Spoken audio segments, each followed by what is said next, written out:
Selamat siang Pak, perkenalkan nama saya Airi Febrianti dari program studi akuntansi angkatan 2017. Pada hari ini saya akan mempresentasikan metode penelitian saya dengan judul pengaruh tingkat pendidikan dan pemahaman akuntansi SAK ETAP terhadap kualitas laporan keuangan. Yang pertama saya akan membahas latar belakang. Di sini saya menampilkan sebuah grafik pertambahan UMKM dari tahun ke tahun. Dari grafik ini kita dapat lihat UMKM terus bertambah dari tahun 2014 sampai ke 2020. Karena UMKM yang terus bertambah terus, jadi di sini saya akan meneliti bagaimana kualitas laporan keuangan oleh UMKM. Sesuai dengan judul saya, bagaimana kualitas laporan keuangan mereka berdasarkan dari tingkat pendidikan dan tingkat pemahaman SAK ETAP mereka bagaimana terhadap kualitas laporan keuangannya. Di sini saya akan membahas identifikasi masalah. Yang pertama, pemahaman akuntansi SAK ETAP itu mempengaruhi kualitas laporan keuangan. Kemudian, kurangnya pemahaman pelaku UMKM dalam membuat laporan keuangan yang berdasarkan standar akuntansi ETAP. Kemudian, laporan keuangan UMKM yang masih sederhana, kualitas laporan keuangan yang masih belum sesuai dengan standar. Di sini saya akan membatasi masalahnya. Yang pertama, penelitian ini berfokus pada tingkat pendidikan, pemahaman akuntansi SAK ETAP terhadap kualitas laporan keuangan. Kemudian, penelitian ini berfokus pada UMKM milik perorangan di Kota Batam. Rumusan masalah yang pertama, saya akan membahas apakah pengaruh tingkat pendidikan berpengaruh signifikan terhadap kualitas laporan keuangan. Yang kedua, apakah pemahaman akuntansi SAK ETAP ini berpengaruh signifikan dalam kualitas laporan keuangan.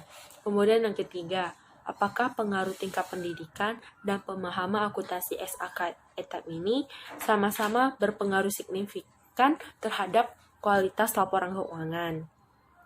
Kemudian di sini saya mempunyai tujuan penelitian. Yang pertama, untuk mengetahui pengaruh tingkat pendidikan terhadap kualitas laporan keuangan. Yang kedua, untuk mengetahui pengaruh tingkat pemahaman SAK ETAP terhadap kualitas laporan keuangan. Kemudian yang ketiga, untuk mengetahui pengaruh tingkat pendidikan dan pemahaman SAK ETAP ini terhadap kualitas laporan keuangan. Kemudian manfaat penelitian. Yang pertama, memberikan solusi dalam kendala yang dihadapi oleh UMKM.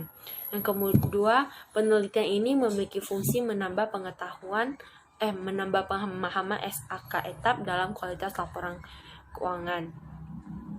Kemudian yang ketiga, memberikan referensi kepada peneliti selanjutnya yang barangkali mungkin tertarik membahas topik yang sama dengan saya. Kemudian di sini saya akan masuk pada kajian pustaka. Yang pertama, tingkat pendidikan. Tingkat pendidikan adalah suatu proses jangka panjang menggunakan prosedur sistematis dan terorganisir, yang mana tenaga kerja manajerial mempelajari pengetahuan konseptual dan teoritis untuk tujuan-tujuan umum.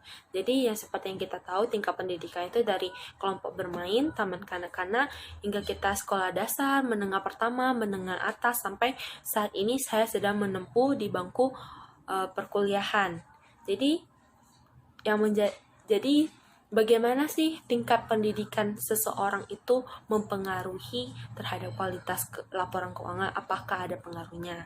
Ini yang akan saya teliti. Kemudian yang kedua, pemahaman akuntansi SAK ETAP. Pemahaman itu kan adalah seseorang yang pandai dan benar-benar mengerti dan paham bagaimana proses awal sampai akhir, baik itu secara manual ataupun komputerisasi. Terus menurut SAK ETAP itu standar akuntansi keuangan untuk entitas tanpa akuntabilitas publik dimaksudkan untuk digunakan tanpa akuntabilitas publik. Entitas tanpa akuntabilitas publik adalah entitas yang pertama tidak memiliki akuntabilitas publik yang signifikan, kedua menerbitkan laporan keuangan untuk tujuan umum, bagi pengguna eksternal, misalnya pemilih yang tidak terlibat langsung dalam pengelola usaha, kreditur, dan lembaga pemeringkat kredit.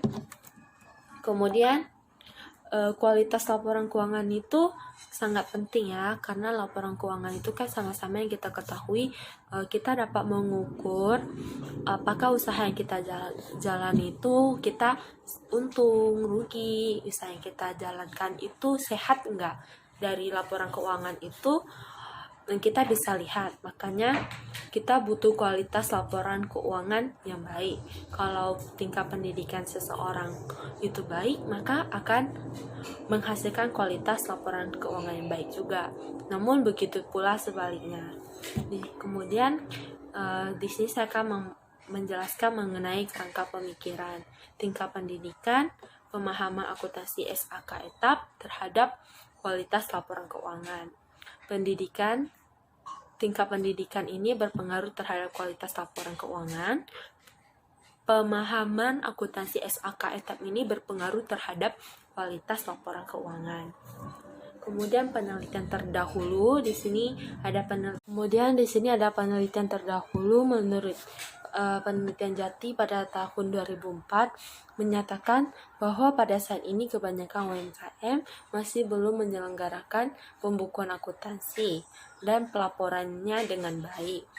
Menurut Jati, banyak UMKM yang masih belum menyelenggarakan pembukuan sesuai dengan standar yang ada. Kemudian hipotesis penelitian. Yang pertama, tingkat pendidikan berpengaruh positif dan signifikan terhadap kualitas laporan keuangan. Yang kedua, pemahaman akuntansi SAK etap berpengaruh positif dan signifikan terhadap kualitas laporan keuangan.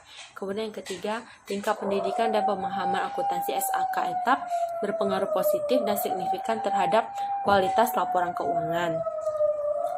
Kemudian metodologi penelitian.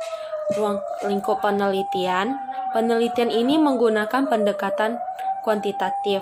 Pengumpulan data nanti akan melalui kuesioner, kemudian akan saya analisis melalui program SPSS berdasarkan penelitian. Penelitian ini menggunakan data primer.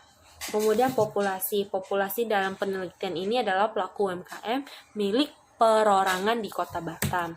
Sampel yang dipilih hanya pelaku UMKM milik perorangan di Kota Batam. Kemudian UMKM yang masih aktif dalam menjalankan usahanya dan terbukti nyata masih beroperasi. Kemudian jenis dan sumber data. Datanya data kuantitatif, data yang berbentuk angka, dan kualitatif yang diangkakan. Kemudian sumber data. Data primer dalam penelitian ini adalah kuesioner yang ditujukan kepada pelaku UMKM milik perorangan di Kota Batam. Kemudian metode pengumpulan data. Penelitian ini menggunakan pendekatan kuantitatif. Pengumpulan data dilakukan melalui kuesioner. Kemudian metode analisis data. Penelitian ini kan menggunakan pendekatan kuantitatif. Pengumpulan data melalui kuesioner, kemudian dianalisis dan diolah melalui program SPSS. Berdasarkan penelitian ini adalah data primer. Kemudian teknik analisis data. Yang pertama adalah statistik deskriptif. Dia itu digunakan untuk memberikan penjelasan gambaran umum, demografi responden penelitian, serta deskripsi mengenai variabel-variabel dalam penelitian untuk mengetahui distribusi frekuensinya yang menunjukkan nilai kayak minimal, maksimal, rata-rata, median, serta penyimpangan baku dari setiap masing-masing variabel dalam penelitian. Kemudian di sini ada uji instrumen. Hasil suatu penelitian seharusnya valid dan reliable. Maka untuk mendapatkan hasil tersebut dibutuhkan instrumen yang valid dan reliable. Responden yang digunakan untuk uji coba instrumen penelitian ini diambil dari dalam populasi dan digunakan kembali sebagai sampel penelitian. Kemudian uji validitas, dia ini digunakan untuk mengukur sah atau valid tidaknya suatu kuesioner. Kemudian Uji reliabilitas adalah pengujian untuk mengukur suatu kuesioner yang merupakan indikator dari variabel atau konstruk. Suatu kuesioner dikatakan reliable atau handal jika jawaban seseorang terhadap pertanyaan adalah konsisten dan stabil dari waktu ke waktu. Kemudian uji multikolineritas.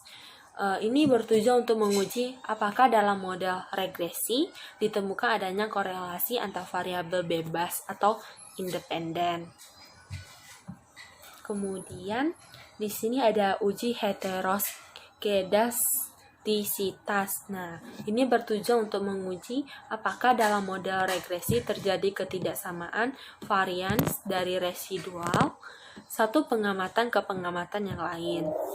Kemudian uji hipotesis. Analisis yang digunakan dalam penelitian ini adalah analisis regresi berganda, yaitu model regresi untuk menganalisis lebih dari satu variabel independen. Terima kasih. Itu saja yang dapat saya sampaikan. Apabila ada kekurangan dan kesalahan, mohon maaf.